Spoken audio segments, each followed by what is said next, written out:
I think the dialogue that we have around Olympians, we see like the Michael Phelps and the Usain Bolts, and they Right. were talented and they swam out of the womb and they like literally were anointed by God with this like incredible talent. And that's amazing. And like honestly, like credit to them.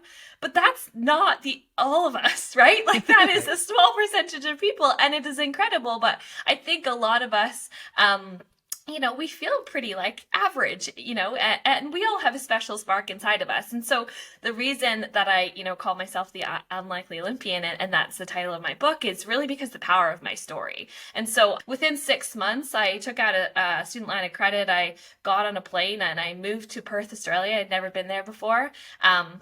I made it on the team, and within a few years, and this is giving you the Coles Notes version, right? There's a lot of ups and downs in that. And within a Right. few years, I made it on the Olympic team. I went to the Rio Olympics. I went to 3 World Championships, and I got the opportunity to compete for Australia for 5 years.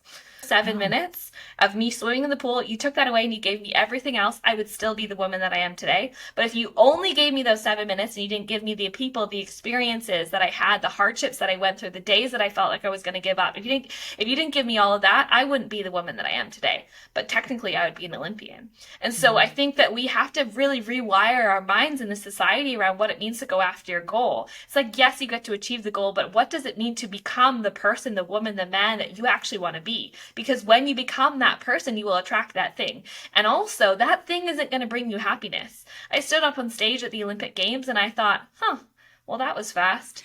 I want to do that again, right? Yeah. But my journey was magical because of my Right. teammates, like the experiences that I had with them, the friendships that I made, the ups and the downs. Looking back, I can say I had this reservoir of magic to look back on. But the actual experience, it was great. It was a swim, but it didn't make me who I am, and it did not give me happiness. Our happiness is not at our goal, our happiness is within. And I think that we need to remember that as a society. Like our happiness is in the small moments. When you wake up in the morning and you look up to God, Creator, Source, Universe, and you say what you're grateful for. Our happiness is in the tiny little minuscule moments of life, and in the moments, especially when we have the days when we want to give up. Like Mm-hmm. I look back at those all the days of my journey, and like I'm so proud of who I am.